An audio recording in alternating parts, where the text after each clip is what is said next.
All right, Mike, I'm speaking to a seller for the first time. How do I handle this? It's a great question, and I know it's happening to everyone in the mentorship program. So the way you gotta really handle it is you gotta really just be as confident as possible. You are the expert. Remember that at all times. You're selling the owner's livelihood.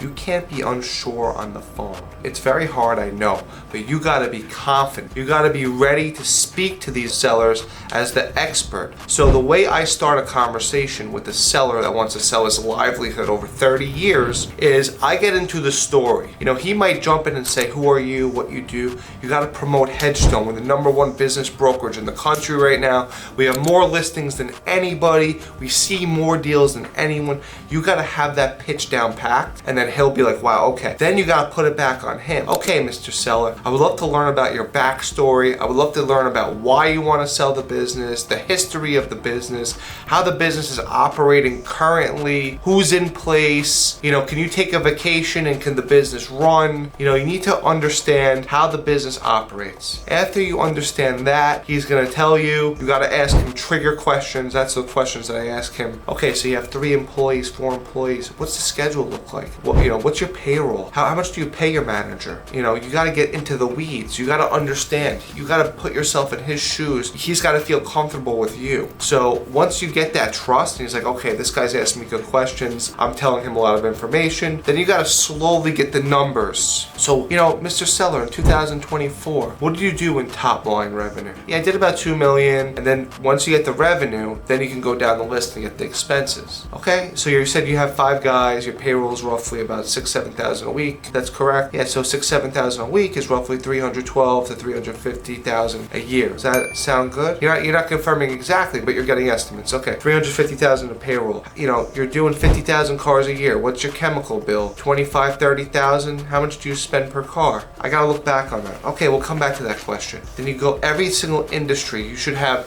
the BDS, which I gave to you, is a business data sheet of the questions that you asked them. You go down the list. You start at the top, the gross, and you ask all the expenses, your insurance, your advertising, your cost of goods, your garbage, your electric, your gas, your rent, whatever business it is, it's pretty relative. And then during the conversation, you're gonna figure out what the cash flow is of the business, if there is cash flow. And you're gonna understand the trends over the years, and you're gonna understand how the owner writes off his expenses. You know, do you have personal add backs? That's a very important topic that I'll discuss in another video. Personal add backs, personal expenses that these owners run through the company. You gotta extract those, and you gotta come up with what the bottom line cash flow number is. Okay, you gotta figure out if the owner is taking a salary, what's his role in the business, do I add the salary back, do I not add the salary back? It all depends about his time, because the more absentee the business is, the more valuable the business is. So the point is, you gotta come up with that cash flow number, and from that cash flow, we will apply a multiple depending on what industry it is. But remember, you're interviewing the seller. Don't talk about you. That's a red flag. Don't talk too much. That's another red flag. It all has to be about the seller and the business. And you gotta talk slow, like this. Don't talk too fast. Don't say things that you're not sure of. Everything you say, you have to be 100% sure of. If you don't know the answer, tell them, let me just check back, I'll get back to you later. It's very important in this world. Your word is everything. You gotta look like a true professional. So that's how you speak to a seller. How do you make a seller comfortable? Like, what are some common areas where you see pushback, especially for people that are just starting? So a seller is gonna try and push back the commission at all times. That's a very good point that you just brought up. He asks you, or she asks you, what's the commission? Depending on if the deal's under 10 million, we shoot for 10%. And they're gonna say, whoa, can you do any better? And then you blame it on the broker. You blame it on me.